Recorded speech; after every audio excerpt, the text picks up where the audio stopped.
The vote passed before I finished my coffee. I was sitting in Gallery 7 of Council Station Vale 7, watching the session feed on the small screen built into my armrest, half listening to the procedural motions that typically dragged on for 2 hours before anything worth noting happened. My coffee was still hot. The station's climate system hummed at its usual pitch. Nothing about that morning had felt different from any other morning in the 11 years I had served as Earth's representative to the Galactic Council. Then High Arbiter Solnath called the emergency motion to the floor, and everything changed in about 40 seconds. My name is Yara Osai. I am 43 years old, born in Accra, raised partly in London, and I have spent the better part of 2 decades learning how to sit in rooms full of beings who do not think of humans as particularly important. It is a skill. You learn to breathe slowly. You learn to keep your face calm even when a 6-limbed creature with 3 rows of teeth is explaining, in perfectly polite diplomatic language, that your species does not yet understand the weight of galactic responsibility. You smile. You take notes. You wait. I had been waiting a long time. The Veth Dominion's lead representative, a tall being named Curator Draveneth, stood at the central podium with the particular stillness that his species used when they wanted everyone in the room to feel small. The Veth were old. Their civilization had been navigating the stars for 600 years before humans had discovered fire. They dressed in layered gray robes and moved like they were already tired of your presence before you had opened your mouth. Draveneth laid out the charges in a flat, measured tone that reminded me of a judge reading a verdict he considered obvious. The Veth Intelligence Division had intercepted data transmissions from Earth's research facilities.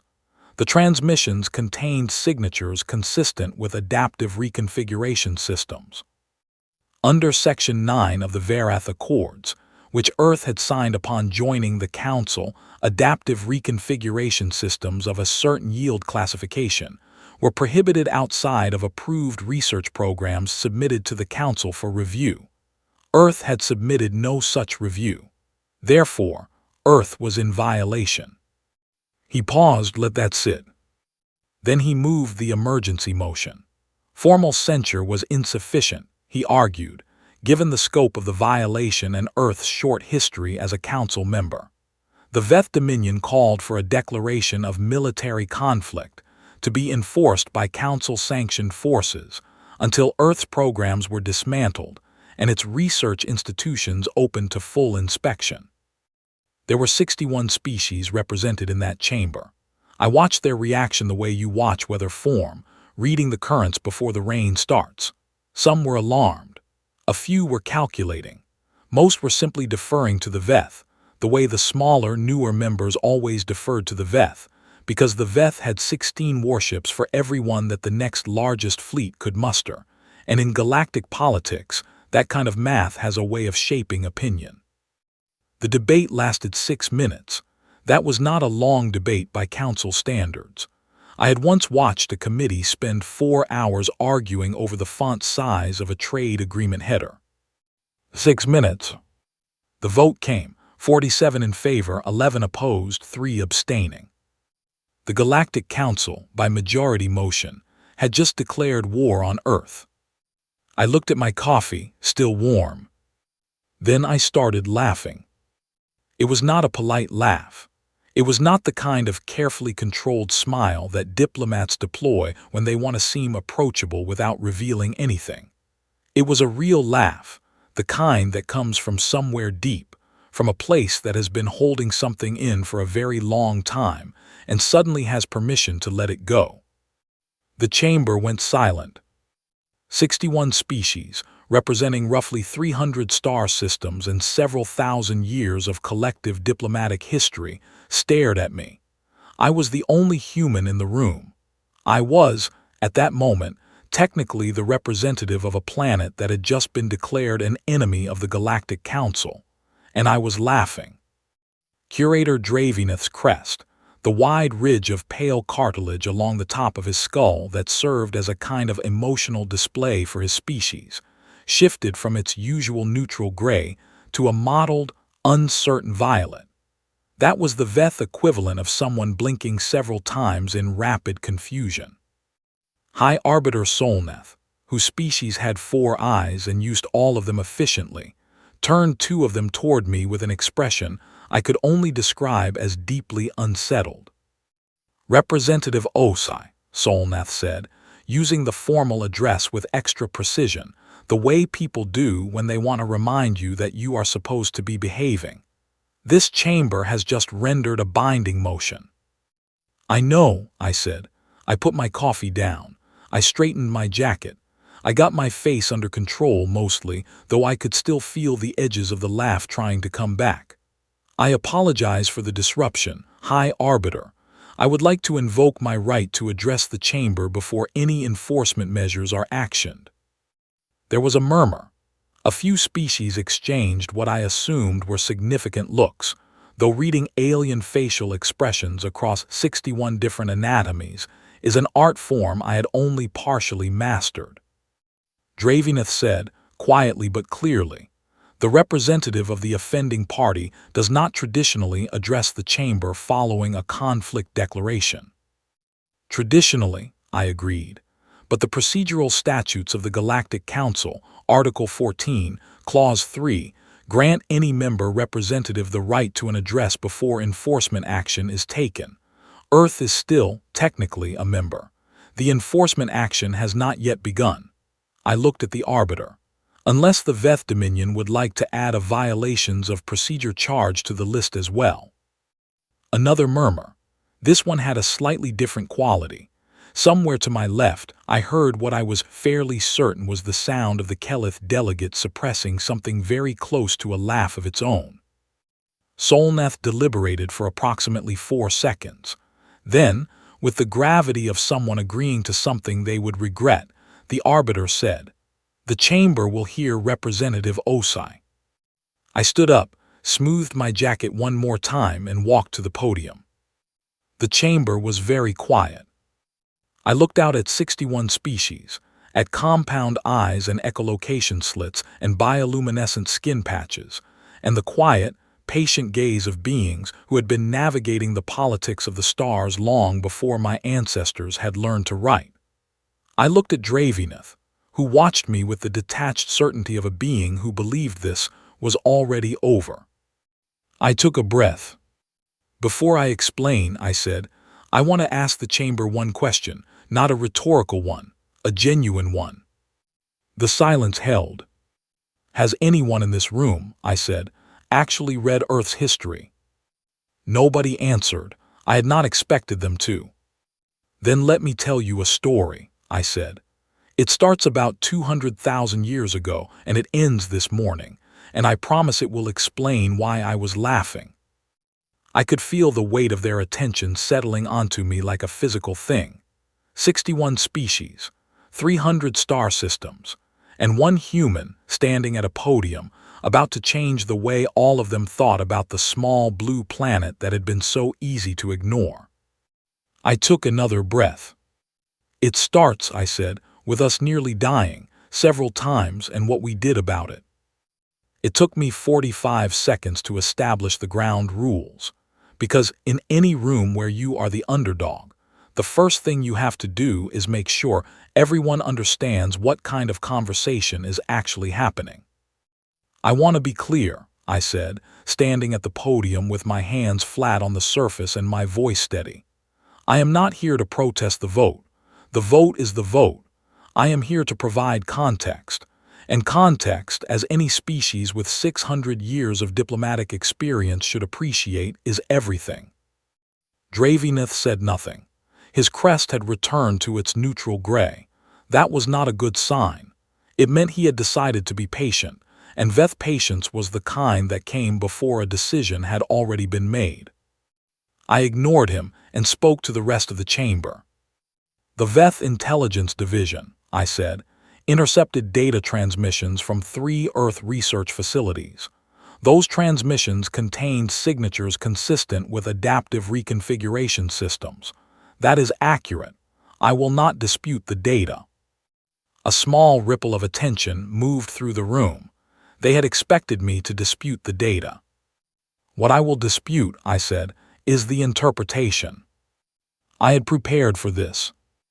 Not for this specific moment, because nobody had told me the Veth were going to call an emergency session that morning, but I had been preparing for something like it for years. When you are the representative of a species that nobody takes seriously, you learn to keep your arguments close, ready to be drawn quickly, the way someone who has walked through uncertain neighborhoods learns to keep their keys between their fingers. The adaptive reconfiguration signatures the Veth identified came from Earth's Cellular Repair Research Initiative, I said. Specifically, from 3 of its 17 active laboratories. The initiative was founded 9 years ago. Its mandate is the development of adaptive nanocellular repair systems. Its target application is oncological treatment. In plain language, we are building systems that can adapt to and repair damaged cells. We are building them to fight cancer. The chamber was very quiet. I would be happy, I said, to provide the full research documentation, peer review records, and patient outcome data to any member who would like to review it. The research has been published in Earth's open scientific journals for 7 years. The data signatures that the Veth flagged are the same signatures produced by the repair systems when they operate in a living organism. They are the same because they are the same technology. I let that sit for a moment. Then I said, the Veth Dominion's surveillance AI misclassified medical research as weapons development. The Council voted for war based on a classification error. The murmuring that broke out was not a polite murmur. It was the sound of 61 species recalibrating simultaneously, the way a room full of people sounds when someone has just said something that requires everyone to quietly revise what they thought they knew.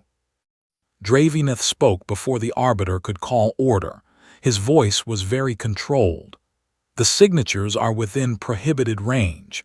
The application does not change the technical classification. Under Section 9, I said, the prohibition applies to adaptive reconfiguration systems designed for offensive or defensive weapons deployment. Our systems are designed to operate inside a human body at a cellular level. The mass is measured in nanograms. The effective range is approximately 4 centimeters. I invite the Dominion to explain how a 4-centimeter cellular repair tool constitutes a weapons system.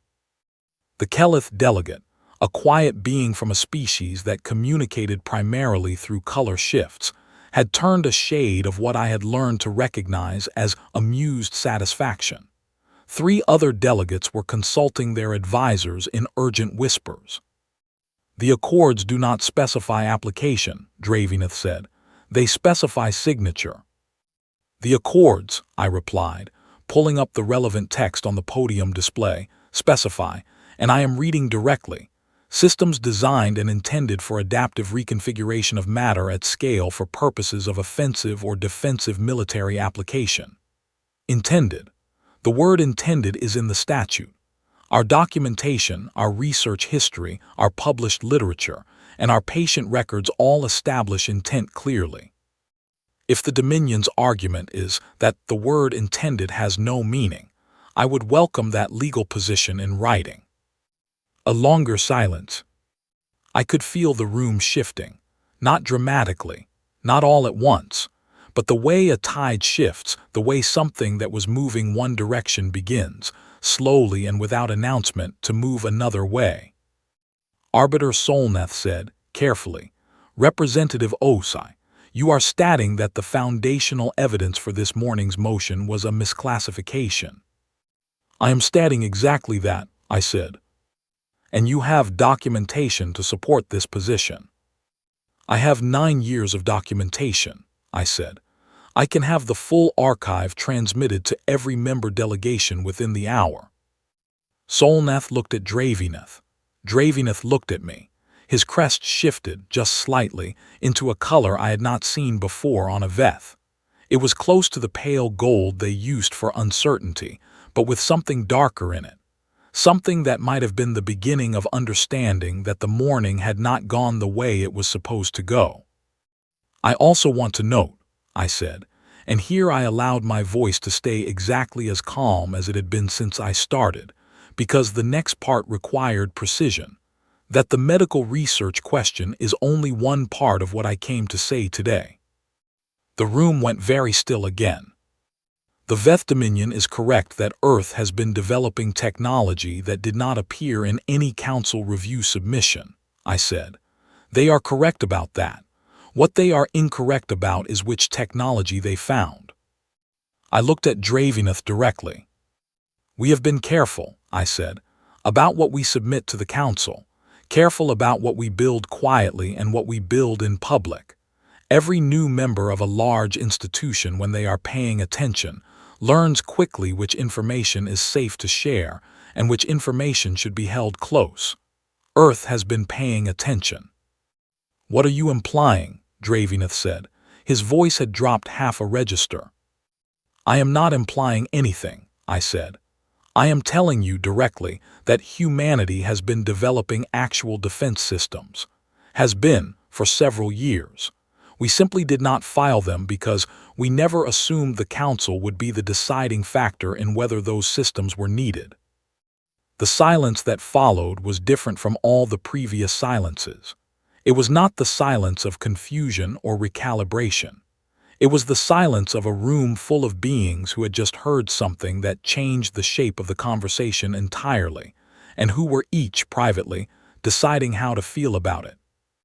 Draveneth said, "That is a violation." "Is it?" I said. "Let me read you Article 31 of the Verath Accords. Member states retain the sovereign right to develop and maintain systems for the defense of their territories, provided such systems are not deployed aggressively against other member states. We have not deployed anything. We have not threatened anyone. We built things, in our own facilities, on our own worlds." I closed the display. "You declared war on Earth this morning," I said. "I want to make sure the Chamber understands the full picture before any enforcement action is considered, because here is what I have not told you yet." I looked across the room. 61 species, 300 systems, the Veth with their gray robes and their ancient patience and their fleet of warships that could cross a star system in 3 days. Earth declared war on the Veth Dominion 11 years ago, I said. We just did not tell anyone. Nobody moved. "We did not tell anyone," I continued, "because we did not want a war. We wanted to understand one. We wanted to understand what a war with the Veth would look like, what it would require, what it would cost, and what we would need to survive it. We spent 11 years answering those questions. Quietly, carefully, with the particular kind of focus that comes from a species that has never, in its entire history, had the luxury of assuming the universe would be kind to it. I let that land. Then I said, and now I would like to tell you what we found. I did not grow up thinking about interstellar politics. When I was 8 years old, living in a flat in South London with my mother and my grandmother, and a window that overlooked a bus stop and nothing much else, the thing I thought about most was whether it would rain before I got home from school. My grandmother used to say that the thing about rain was that it did not care about your plans. It came when it came. You could check the forecast, carry an umbrella, wear a waterproof coat, and the rain would still arrive on its own schedule and drench you from a direction you had not expected. The only reasonable response, she told me, was to learn to walk fast and to never stand under trees. I thought about her a lot during those 11 years on Council Station Vale 7. The Chamber had given me a 15-minute recess after my last statement. I suspected that was less for my benefit and more to allow the various delegations to have urgent, whispered conversations with their advisors, without it being formally on the record. I used the time to get a fresh coffee from the small service corridor behind Gallery 7, and to stand very still for a moment and remind myself that I was, in fact, doing what I had prepared to do, and that the shaking I felt in my hands was adrenaline and not fear, or rather, it was both, and both were fine. When the Chamber reconvened, I went back to the podium. "I want to talk about what Earth has been doing for the past 11 years, I said. Not what the Veth think we have been doing, and not what we told anyone we were doing. What we were actually doing. I started at the beginning. When Earth joined the Galactic Council, we were given access to the public record. That was standard. Every new member received the archive, which contained thousands of years of council proceedings, trade agreements, territorial disputes, alliance structures, and military engagements. Most new members used the archive as a reference for navigating current politics. Earth's analysts used it as a threat assessment database. We read every military engagement the Council had recorded. All of them. We mapped the Veth Dominion's tactics across 300 years of conflict. We identified patterns. We noted what kinds of opponents they had faced, how they had adapted, what their response time looked like under pressure, where their supply chains stretched thin, and what happened to species that had made the mistake of underestimating them. We also noted what had happened to species that had made the mistake of trying to fight them head-on. That list was shorter and considerably more sobering. Earth's strategic position, I told the chamber, 11 years ago was this. We had 4 colonized worlds, 1 asteroid mining operation, and a fleet of ships that were designed primarily for exploration and resource transport. The Veth Dominion had 22 systems, 6 dedicated shipyard installations, and a military that had not lost a direct engagement in over a century. On paper, any direct conflict was not a conflict at all. It was an outcome, a foregone one. I paused. So we did not plan for a direct conflict. What we planned for instead was something that Earth's military theorists had spent centuries developing at home, long before anyone thought about stars. We planned for a situation where the resources, the geography, and the numbers were against us, and we had to win anyway. Where winning did not mean defeating the other side. It meant making the cost of defeating us higher than any sane opponent would be willing to pay. That planning started with information. Earth built its own intelligence network inside the Council's public systems. Not by hacking, not by breaking any laws, by reading, by attending every open session, every public committee, every trade forum and environmental review and border arbitration hearing, and by taking extraordinary notes. By the end of Year 3, Earth's intelligence division had a more detailed map of the Veth Dominion's economic dependencies than the Veth's own Treasury Ministry. I did not say this to be impressive. I said it because it explained everything that came after. The Veth Dominion, I said, controls 22 star systems. Of those 22, 14 are actively productive. The other 8 are either resource-depleted, strategically positioned buffer zones, or legacy territories maintained for political reasons. Of the 14 productive systems, 9 depend on external trade relationships for at least 30% of their essential imports.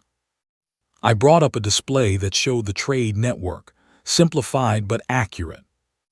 Of those 9 systems, I continued, 7 conduct their primary trade through transit corridors that pass through the territories of council members who are not aligned with the Veth Dominion. I highlighted them. And of those 7 corridors, I said, 3 pass through the territory of members who voted against this morning's war declaration. The room was very quiet. The Veth Dominion's primary fuel depot for its Western Fleet, I said, is co-managed under a joint charter with the Oran Collective. The Oran Collective voted against the declaration this morning. The Veth's largest active shipyard leases its asteroid mining rights from the Pelian Federation under a treaty that contains a mutual respect clause, which is legally triggered by unilateral military aggression. The Pelian Federation voted against the declaration. The Veth's main data relay network for its Eastern communications runs through Kelith-held space. I looked at the Kelith delegate. They had turned a very specific shade of dark teal, which I had learned meant careful and concentrated attention. The Kelith voted against the declaration, I said. The silence in the chamber had a texture to it now. It was the texture of a room full of very experienced political minds doing mathematics they did not enjoy. I want to be clear, I said, that none of this was coordinated. I did not contact any of the 11 members who voted against the declaration before this morning. I have not made any agreements, promises, or arrangements with any of them. They voted the way they voted because of their own judgments about their own interests. I let that be heard. But I will tell you, I said, that Earth has spent 11 years building relationships with those members, not transactional ones, not alliances of convenience. We provided low-cost medical technology to 4 of them when their populations needed it. We hosted student exchange programs with 3 others. We co-authored research with 2 more. We showed up to their committee hearings and read their position papers and asked genuine questions and remembered the answers. I folded my hands on the podium. We were not buying loyalty, I said. We were building something that in human culture we call goodwill. The concept is simple. You treat other people decently over a long period of time without demanding anything immediately in return, and eventually the world shapes itself in ways that reflect that. It does not always work, but often enough it does. Draveneth had not spoken in several minutes. His crest was a color I had genuinely never seen on a Veth before. It was very pale, almost white, with a thin edge of yellow at the base. "This is all very interesting," he said finally, and his voice was carefully neutral in the way that means something is not, in fact, interesting, but rather alarming. But strategic relationships do not change the military calculus. The Veth Dominion's fleet remains what it is. "You are absolutely right," I said. "The fleet is impressive. No one is disputing that." I nodded.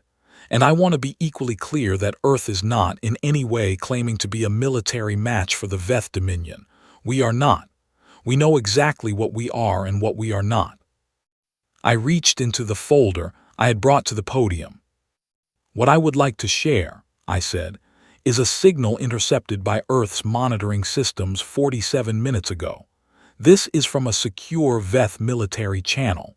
I have the decryption log and the transmission record." Draveneth went very still. "Earth's intelligence division has been monitoring Veth military communications for 6 years, I said. "Not aggressively, passively. We listened to the channels that use encryption standards we were able to model from publicly available Veth technical documentation, which, as it turns out, is quite a few of them." I read the intercept aloud. It was a message from a senior Veth fleet admiral to his logistics coordinator. It detailed the movement of 3 warships toward the outer edge of Earth's asteroid mining belt, ordered 42 minutes before I had come to the podium. A probing movement. A test. "I mention this," I said, "not as a threat and not as a protest. I mention it because I think the Chamber should understand the complete picture of this morning's events before any further decisions are made." I looked at Solnath. The Veth Dominion voted for war.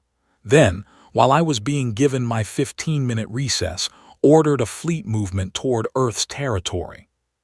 Solnath looked at Draveneth. Draveneth said nothing. "I would like to request," I said, "that the High Arbiter issue a procedural hold on all enforcement and military movements while the Chamber reviews the evidentiary questions I have raised today. If the Veth's intelligence data was incorrect, and I have provided substantial reason to believe it was, then this morning's declaration may have been founded on a false premise. Proceeding militarily before that question is resolved would not be justice. It would be momentum." I stepped back from the podium. "I am not asking for mercy," I said. "I am not asking for sympathy. I am asking for accuracy. Earth will accept whatever judgment this Chamber reaches once it has all the facts. We have always been willing to do that." I looked at the room one last time. "We have just never been willing to accept a judgment reached without them." I went back to my seat. The Chamber was quiet for a long moment. Then the Arbiter called a full recess. I picked up my coffee. It had gone cold, but I drank it anyway. My grandmother had also told me that you drink what you have, not what you wish you had, and that the difference between those 2 things was the difference between people who got through hard days and people who did not. I thought she would have found the morning fairly satisfying. The three Veth ships entered the outer zone of Earth's asteroid mining belt at 3:40 station time. I know the exact time because I was still awake, sitting in my quarters with my tablet open, and the live feed from Earth's monitoring network running in the lower corner of the screen. I had not slept. The chamber's full recess had extended through the afternoon and into the evening while delegations consulted, advisors argued, and the Veth Dominion issued a formal statement saying that it stood by the accuracy of its intelligence assessment and reserved the right to proceed with enforcement. The three ships were designated Veth Patrol Configuration 7, which in Veth military doctrine meant a show of presence formation. Not an attack, a demonstration. They would enter a contested zone, hold position, and wait. The expected response from the other party was either a protest communication or a withdrawal of presence from the area. The Veth had used this maneuver 43 times in the last 100 years, according to the Council's public conflict record. 43 times it had worked. My tablet showed the asteroid belt feed. The belt was enormous, a wide ring of slow-drifting rock and processed ore carriers and the occasional manned survey platform. Earth had been operating there for 6 years. At any given time, there were roughly 40 to 50 automated ore hauler vessels in the belt, running their quiet routes between the processing stations and the transport waypoints. I watched the three Veth ships move into position. Then I watched something else. The ore haulers were moving. Not all of them, not dramatically, but 37 of the 49 haulers currently logged in the active zone had, over the preceding 4 hours, shifted their routes in small increments, the kind of small increments that automated logistics systems made all the time, adjustments for orbital mechanics, for collision avoidance, for fuel efficiency. Nothing that would have flagged as unusual in any traffic monitoring system. Except the adjustments had placed them in a configuration that I recognized because I had read the briefing document when Earth's engineering teams had first proposed it, 3 years earlier. They called it the buffer array. It was not a weapon. That is the first thing I want to be precise about because precision matters. The ore haulers were cargo vessels. They carried processed nickel iron, silicate ore, and refined metals from the belt's processing stations to the outer transport waypoints. Each one massed approximately 12,000 tons when fully loaded. They moved slowly, their accelerators designed for efficiency and fuel conservation, not speed. But they were very, very large. And when 37 of them, each carrying a full load of dense asteroid material, arranged themselves into an overlapping pattern around a defined zone of space, what they created was a barrier. Not a wall, not a shield, a consequence. Anything moving through that zone at speed would encounter a field of slow-drifting 12,000-ton objects with the combined navigational flexibility of a geological formation. The Veth ship's navigational AI registered them as civilian vessels. Registered them that way for 11 minutes. Then one of the haulers, responding to its automated proximity alert, adjusted course by 4 degrees, and the Veth lead ship's collision prediction system suddenly calculated what the array meant in practical terms and flagged it. I was watching the feed when the Veth lead ship reduced speed. I watched it hold position outside the array's outer edge. I watched it sit there for 3 minutes, which in terms of military decision-making under pressure is a very long time indeed. Then the communication came through. Not to me. To the Council Station's public receiving channel, which meant it went on the official record. It was from the Veth lead ship's commander, a name that translated roughly as Fleet Voice Orinath, and it requested clarification on the operational status of the civilian vessels in the zone.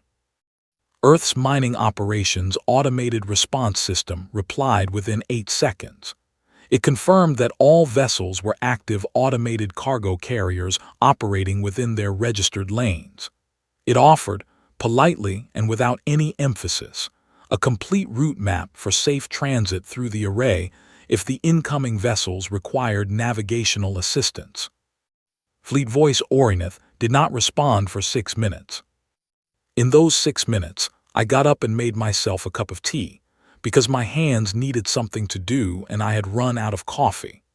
I stood in my small kitchen and waited and thought about my grandmother, and about rain, and about how the thing about a good plan was that it did not need you to do very much once it was in motion. When Orinath's response came, it said, simply, that the patrol formation was conducting routine navigation assessment and would continue monitoring the zone. They did not enter the array. 40 minutes later, they began withdrawing. I did not watch the whole withdrawal. I turned off the feed, finished my tea, and tried to sleep, with mixed results.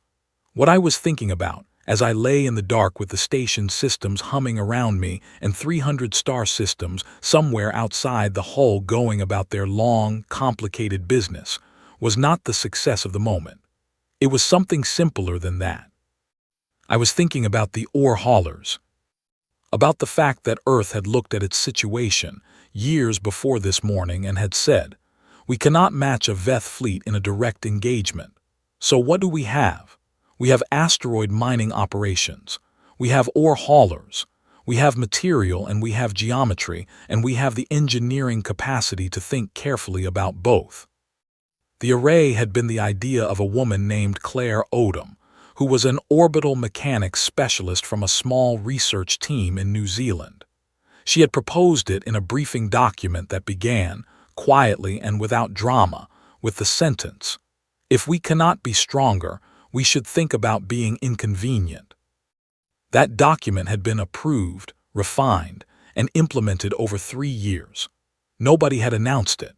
Nobody had filed it with the Council. 49 ore haulers had been given updated navigational software that included, alongside their standard logistics programming, a secondary routine that could be triggered remotely or activated automatically under specific proximity conditions. The Veth ships had excellent weapons, they had excellent shielding, they had excellent tactical AI. None of those things were useful against 37 12,000-ton cargo vessels, drifting through legally registered commercial lanes. The next morning, word reached me through 2 separate sources, one of them official and one of them the kind of informal intelligence that circulates through diplomatic corridors when something significant has happened, and everyone is watching everyone else to see how they react.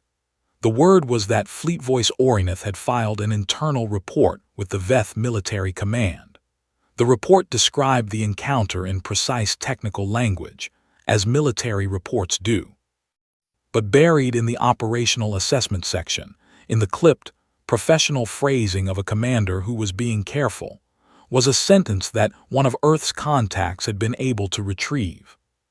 The sentence said, "Recommend full strategic review of Earth engagement parameters. Opponent demonstrates non-standard operational thinking." Non-standard operational thinking. I read that 3 times. Then I went to the chamber for the resumed session. The session was different in character from the day before. The previous day had been sharp, confrontational, driven by the Veth certainty and the Council's deference to it. Today, the edges had softened slightly, not because anyone had changed sides, but because information had moved through the station overnight, the way information always moves, informally and quickly, and through channels that are technically unofficial but thoroughly effective. And by the time the arbiter called the session to order, most of the delegates in that room knew, at least in broad outline, what had happened in the asteroid belt. The Veth had moved 3 ships. The ships had stopped. The ships had turned around. Nothing had been fired, nothing had been damaged, no one had been hurt. In purely mechanical terms, it was a non-event, a patrol that encountered an obstacle and withdrew. But everyone in that room had enough political experience to understand that what had actually happened was not nothing. What had happened was a test. The Veth had tested Earth's response to a show of presence formation. And Earth's response had been to arrange a field of slow-moving rocks in a pattern that made the show of presence formation irrelevant, and then to offer navigational assistance. That was the part that had made the overnight conversations so interesting. The offer of navigational assistance. Earth's automated system had not issued a warning. It had not made a threat. It had not broadcast any kind of defiant message. It had offered help. In the politest possible operational language, it had said, "Here is a route map if you need it." The Kelith delegate had turned a shade of bright orange at some point during the previous evening, which I had learned from my reading was the closest their species came to genuine delight. Arbiter Solnath opened the session by announcing that the Council's Review Committee had examined Earth's submitted documentation on the Cellular Repair Research Initiative and found it consistent with Earth's stated application of medical research.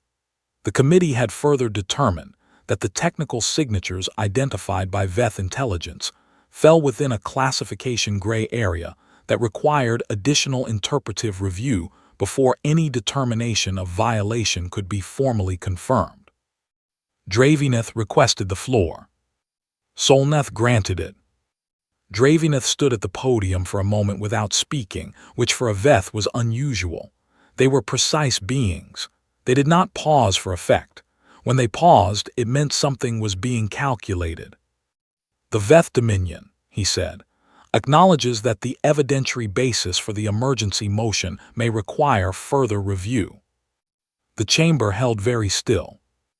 The Dominion would be prepared to support a procedural hold on enforcement actions pending that review, he said, provided that Earth's representative commits to full transparency regarding the systems in question and submits all relevant research documentation to the Council's Technical Committee. He looked at me. I stood. Earth is prepared to submit all documentation related to the Cellular Repair Research Initiative, I said. We will also submit a full technical briefing on the navigational software currently installed in our mining fleet's automated vessels, in the interest of transparency. I paused exactly 1 second. We have nothing to hide. Dravineth's crest shifted. He sat down. The procedural hold passed 54-3. The rescission vote happened 6 days later. It was not dramatic. Most things in the Galactic Council were not dramatic when you looked at them directly. They were long and procedural and conducted in the kind of formal language that kept emotion at a careful distance from decision-making. The Veth Dominion moved to withdraw the emergency declaration. The motion was seconded by 4 members, including 2 who had voted in favor of the original declaration. The vote came in at 51 in favor, 3 opposed, 7 abstaining. I voted in favor of the withdrawal. Of course I did. I was a professional. I did not laugh this time. I had done my laughing. This was not a moment for laughing. This was a moment for voting, recording my vote, nodding it in the session transcript, and then sitting quietly while the arbiter moved on to the next item of business, which was a trade route renegotiation between 2 members who had been disputing the same asteroid cluster for 40 years and showed no sign of resolving it. I sat through 2 hours of asteroid cluster arbitration with the same expression I used for everything in that chamber, which was attentive and calm and gave nothing away. Then the session ended, and I went back to my quarters, and I made a cup of coffee from the last of the good beans I had been saving, and I sat by the observation port and looked at the stars for a long time. I want to tell you something honest about that moment, because this story is told in my voice, and I have tried to tell it accurately, which means I should tell you what I actually felt, not the version that sounds better. I felt tired. Not defeated. Not unhappy. Tired in the way you feel after something you have been carrying for a long time has finally been set down, and your muscles have not yet understood that they can stop bracing. I had been carrying the weight of that situation, in one form or another, since the day I had taken the posting. 11 years of sitting in rooms where nobody expected me to matter, taking notes, building files, learning names and systems, and the particular texture of each species' way of thinking. 11 years of being patient. The patience had worked, but patience is work and work leaves a mark. I thought about Claire Odom in her office in New Zealand, writing a document about orbital mechanics and inconvenience, about the analysts who had read 600 years of council records and built their threat models quietly, without credit, without anyone outside a very small group knowing what they were doing. About the people in the medical research labs who were genuinely, straightforwardly, trying to cure cancer, and who had accidentally become the center of an interstellar incident because a surveillance AI had not read the application field carefully enough. About the miners who had operated that ore hauler fleet every day for years, following their standard routes, and who had one day received a software update and been told, in the briefest possible terms, that their ships had a secondary capability, and that it might be activated someday, and to please not worry about it. None of those people were diplomats. None of them had spent years in council chambers. They were scientists and engineers and miners and analysts, and, in the case of my grandmother, a woman who had opinions about rain and practical advice about trees. Earth's strength, when I thought about it carefully, had never been the things we built. It had been the way we thought about what we needed and then went and built it, quietly, without announcing it, without asking permission, without waiting for someone to tell us it was possible. The VETH had 600 years of history, 12 centuries of military doctrine, fleets that crossed star systems in days. They had been powerful for so long that power had come to feel like weather to them, something that simply was, that did not need to be earned or maintained or thought about carefully, because it had always been there, and they assumed it always would be. Earth had never had that luxury, not once, not for a single century of our entire history. We had survived ice ages by learning to make fire. We had survived plagues by learning to understand disease. We had survived conflicts by learning, slowly and with enormous cost, to stop having so many of them. Every catastrophe in our history had produced, somewhere, a person who had looked at the situation and decided it was not over yet, and gone to work. We had brought that with us when we came to the stars. We could not have left it behind if we tried. It was not strategy, it was character. A few days after the recission, Draveneth came to find me. He arrived at my quarters without announcement, which was unusual for a Veth. They valued formal protocol. An unannounced visit was the closest his species came to indicating that something mattered enough to bypass the usual procedures. I offered him a seat, and he took it, folding his long frame into the chair with the careful precision of someone accommodating furniture that was not designed for his anatomy. He looked at me for a moment with his pale eyes, and then he said, "I would like to understand something." "Ask," I said. "Your species has been a council member for 11 years, he said. "In the history of this institution, no member state has outmaneuvered the Veth Dominion in the first 50 years of membership. Several have tried. None have managed it. Most did not realize they were attempting it until it was too late." "We were not trying to outmaneuver anyone," I said. He paused. "No, I said. "We were trying to survive. There is a difference." He considered this. "You assumed," I said, "that we did not represent a significant variable in your calculations.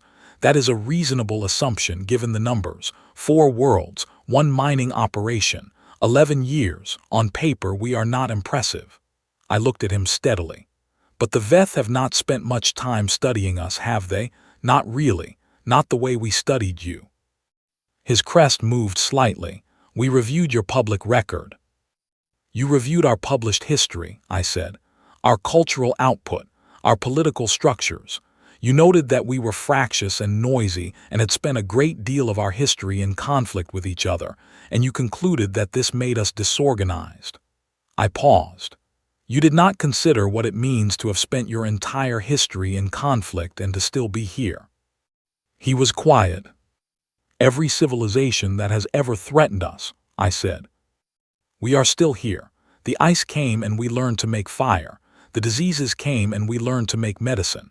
The conflicts came and we learned slowly and badly and with a great deal of cost to make peace. Not always, not perfectly, but enough. I looked at the stars through the observation port. We are still here, and we carry all of that with us, every piece of it, the disasters and the responses and the things we built because we had no other choice. Draveneth said, very quietly, that is a difficult way to exist.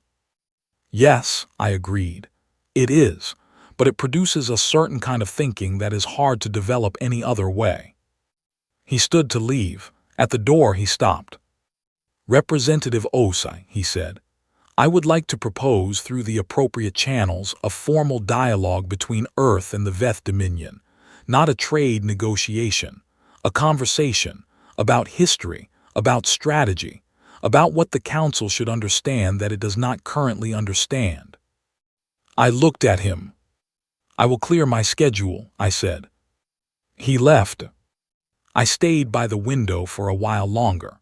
The stars were very still, the way they always are when you are looking at them through glass, the motion of everything out there invisible from this distance, the distances too large for any individual moment to show its change.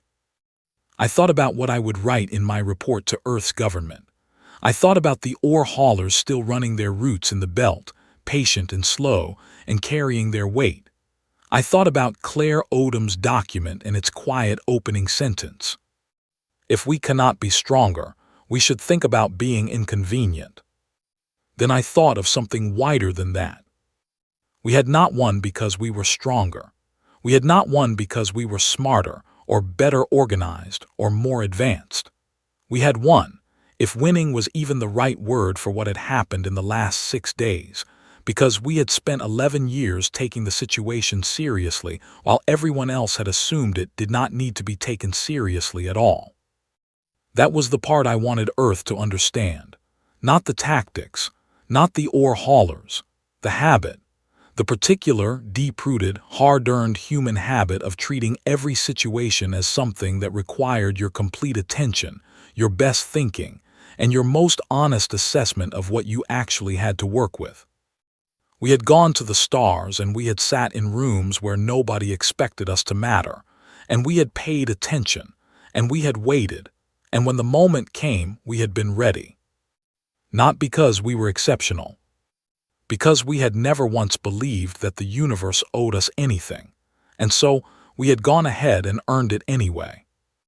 Outside the observation port, the stars held their distances, 300 systems, thousands of years of history, a council that had fallen silent briefly and then resumed its long, complicated business. And somewhere out there, 4 small worlds and 1 asteroid mining belt, occupied by a species that had no intention of being caught off guard again. The Galactic Council had declared war on Earth and discovered, to their significant surprise, that Earth had already been paying attention for years. We were going to get along fine out here. We had been through worse. We had been through much, much worse. And the thing about species that come through the worst of what the universe can offer and keep going is that they carry with them something no fleet and no treaty and no political declaration can replicate. They carry the certainty that they will still be here. We carry that with us everywhere we go. And we always will.